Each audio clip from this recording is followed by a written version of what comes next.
So, Locke was a good example of a film with a gimmick done right. It was, yeah. I wonder if there's another gimmicky film we could watch that doesn't do things quite as well.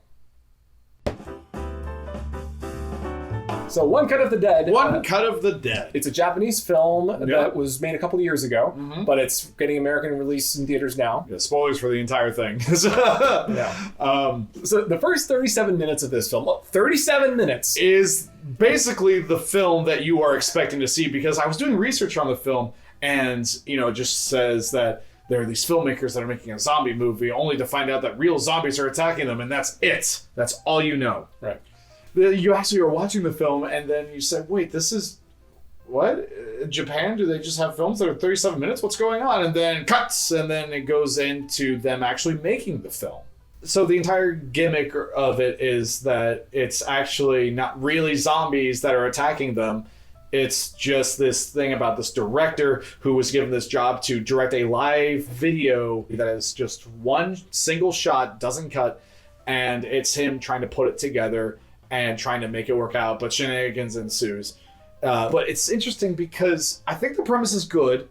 I liked the later third of the film, but I did not like the first 37 minutes of it. That part wasn't that engaging for me. No. And I think that if you want to do something engaging with a one-shots in and of themselves are difficult. They're hard. Yeah. But it wasn't engaging enough because I feel like that you need to have something more in there. Show me something that's more complex about what makes a one-shot complex. Like if you were to watch Haunting of Hill House on Netflix, there's one of the episodes that is just entirely one shot. The whole episode? Yeah, there's only like 3 cuts in it. Okay. It's phenomenally done. And you go online and you look at these shots of how they did it, you're like, wow, that's impressive. That's amazing. And it really fits with the story that's being told. With this one, yes, you can still tell it's one shot, but nothing is really being done to make me go, wow. No. Yeah, the production feels more of like a high school film. Yeah. It really does. The only interesting thing from that first 37 minutes, I thought, was the idea of, okay, there's a film director who's really frustrated, he's like angry, and somehow he conjures real zombies to motivate his actors. That was the only entertaining thing in the first 37 minutes. That's a fun idea, but that's it. That's the only part of the first 37 minutes that made me go, oh, that's fun. So my problems with the movie started with the title. Okay. One cut. The only way that phrase makes sense is if you're saying, how many times did the director say cut? Well, he said cut once. Fine, but the use of the word cut, the word isn't used like that. The origin of the word cut comes from when you actually have to cut film, right? Okay, yeah. So for even a one shot, like unbroken shot of a scene, 37 minutes long, you actually have to cut it twice. You cut at the beginning and the end. So there'd be 2 cuts. Okay. And if you're just referring how many times is the film cut in the middle of the scene, it's 0. So there are either 0 or 2 cuts. That doesn't bother me as much, but I enjoy seeing you. You're like, no, this is wrong. This is wrong. What are you talking about? So that just bothered me to begin with. Okay. Obviously, that's a silly nitpick. It doesn't matter. But the problem is, I feel that the one shot didn't serve the story at all. No, it's a gimmick. It is. It's not adding anything to the film at all. Because just look at the first minute of the movie where it's just these 2 characters, where there's a girl with an axe and her zombie boyfriend who's like staggering towards her. If you shoot that traditionally with cuts, multiple camera angles, you cut out a lot of these dead spots. So it happens a little more quickly. You also get better camera angles. You get better shots because you get to zoom in. You get to immediately cut back and forth. You get to just show her face up close, and then some cut to his face as well. But instead it's just several seconds of her she's kind of sobbing as she's kind of holding the axe. It's okay, and then she's reaching out slowly for his hand. And then he slowly starts moving ahead again. She cringes back. But because it's a one shot, you see that they're just kind of sitting in a corner. Why doesn't she just walk away? The blocking becomes so much more apparent in one shot, where you gotta hide the blocking a lot of times when you can cut to different angles and stuff. You're not really getting as much of a sense of how things are positioned in the space. But when you're one shot, you're okay, they're standing right against the wall in the corner of this room. It's not like she can't get away, but she's like backing into the corner like she has nowhere else to go. And I'm just like, this is all wrong. So the fact that the one shot was the conceit of this little horror film that they were shooting is fine, but it didn't feel like it was designed to be one shot. It felt like they wrote it. It's almost written just like a regular little zombie short. Right. They just had one camera rolling the whole time, and so as a result, it looks bad. It's slow. It doesn't emotionally resonate, and it's incredibly boring. Yeah. So I enjoyed almost nothing about that. Okay, yeah. I mean, they needed to really work it in where they were trying to do something with the background, or just show us about, oh, that's impressive. Because when a one shot happens, usually they have to do a lot of different things in order to incorporate everything. Like, we got to change the lights behind the guy now, the camera guy, and we got to change this, we got to change that. But like the lighting was flat. There was like they're just in this like boring warehouse for a while. Yeah, like this really flat lighting. And the camera guy just walks around. Right. It's not like you don't get any interesting camera movements or angles, or like I don't think he's like really zooming or adjusting the focus or anything. It's just basically just flat angle all the time. By the time the real movie started, about 37 minutes into it, You were just done. I was done. I was like, and the character stuff from then on wasn't good enough for me to really think it was compelling. It's okay. There were some enjoyable moments, and like we'd agreed to watch it, so I was going to watch the whole thing, but I wanted to stop watching. But then as soon as they cut to like the real part of the movie, I'm like, oh, it's actually a real movie, because like it's shot from like a real cinema camera. I could see. It's like, oh, thank God. Yeah, yeah. Like I didn't want to watch an hour and a half of this like terrible looking zombie movie. So this is the other part of me when I say that I actually enjoy part of it. It is because when I was watching it, I got out my iPhone and I started writing down my notes like, yes, indubitably, of course, yes, I think this represents this, and doing the filmmaker critic thing and all that. But then once it starts getting into the later part about how they actually filmed it, it kind of gives you the finger, and it says, like, you thought you were trying to be artistic. Like, this is a completely different way of, like, looking at filmmaking in a way. Just as a film goer, you sometimes interpret things in a certain way, and you think, oh, that's why the filmmaker did this, or that's why the director did this, or that's why the special effects are that way. And sometimes, it kind of goes back to that classic thing in literature class where it says, the curtains are red because there's envy, and then there's like, the curtains were just red. Right. And the same thing happens in this, which I really enjoyed. So there's a part in it when the girl is down her knees, and then she looks up, and then she sees this zombie, and you just see the zombie's leg, and you see her gasping, and she's like, what is she gasping at? Like, what's going on? And it's intentional. You know that she's gasping up at the zombie, but it's held for so long. And then the zombie kind of just walks away, almost like he didn't see her.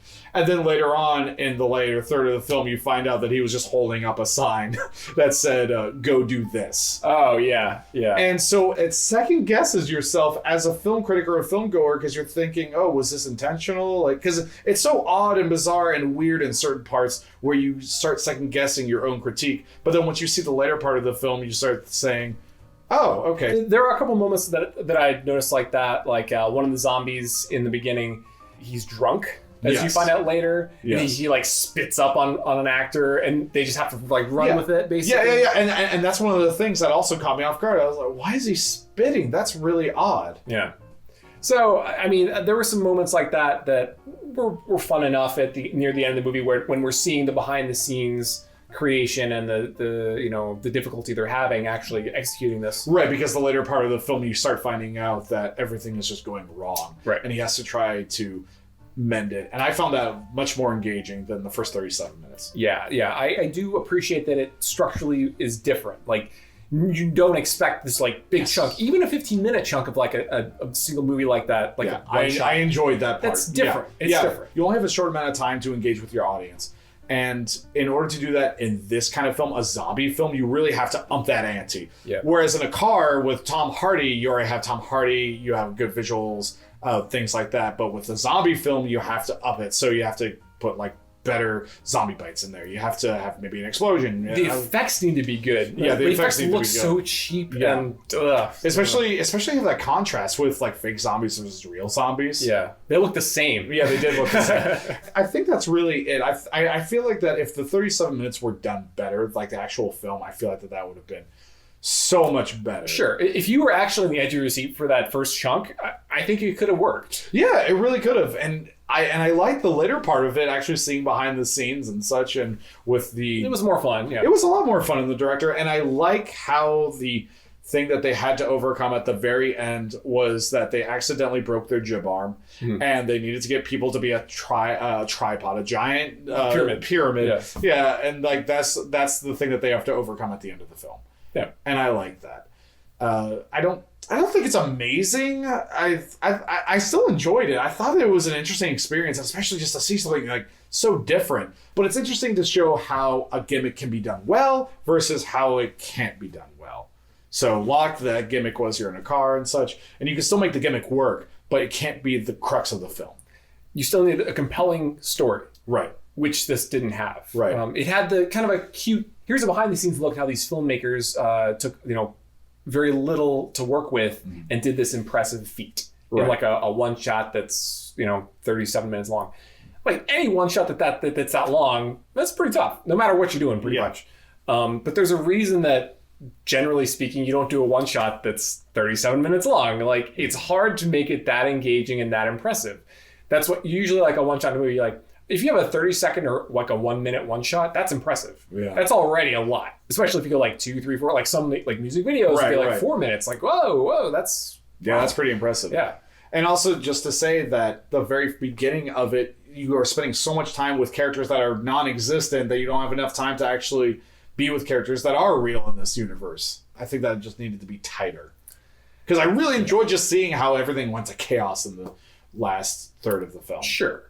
That was the most fun part easily. It was. That was the most engaging part in learning and just, I don't know, it was so goofy and funny. I love the director coming out. I was like, action! yeah. So there were a few moments like that. But that really needed to be more of the bulk of the film. Yeah, like all of these like action set pieces were so boring.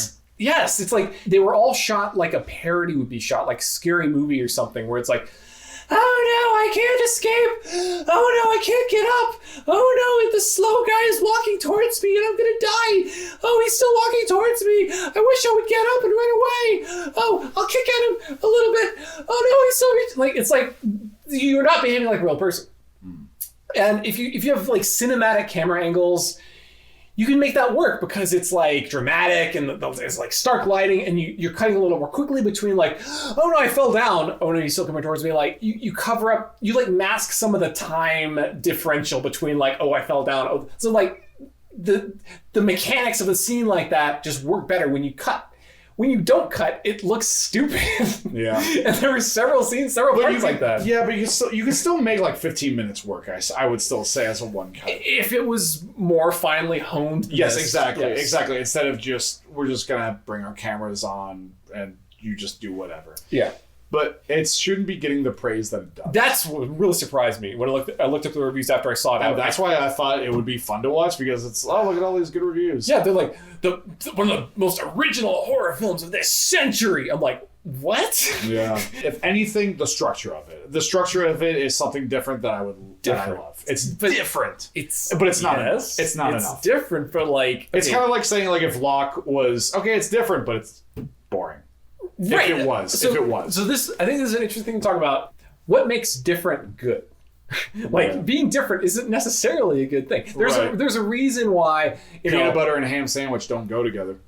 Probably not. I've never tried that. Yeah, neither have I. But yeah, it's true. Just because it's different doesn't mean it's good. Right. And just because it's the way it's been done many times doesn't mean that's a bad thing. Mm-hmm. Following a structure and the tradition for storytelling is actually usually good. It's basically a good roadmap for how to tell a good story. Just because 1,000 movies have already told a story like that in that same way doesn't mean you can't tell a new good story in that same way, or that it's bad to use that same approach. Mm-hmm. It means that is a tried and true way of like presenting a character that people will like and sending them on a journey where they'll evolve and the audience will have fun.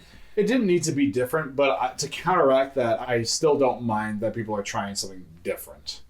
Yeah. Because it's paving the way for other people to say, well, this wasn't as good, but I see what they're doing, so I'm going to try it another way. Yeah.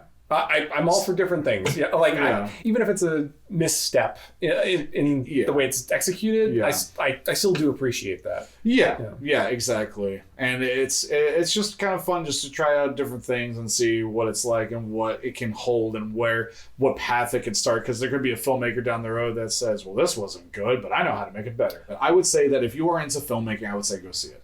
Okay. That's yeah. If you are into making movies and story structures and such, and trying different things, I would say go see that. If you're a writer or if you are a director of any kind, I would say go see it because. Or if you have any interest in like the behind the scenes filmmaking process, because it gets into a lot of that. That's really the whole story is about how they're putting together this project. So you get to see like all the people who are handling the sound and the video and the microphones and all these things. Right. So. I think, from that perspective, I think I enjoyed it. And I think other people would too. Yeah. So if that is a particular thing you're interested in, you probably would enjoy this more so than the average audience member, I think.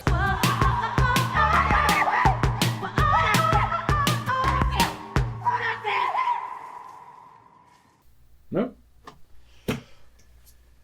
Well, okay. So do we end on a joke or something? Not very funny.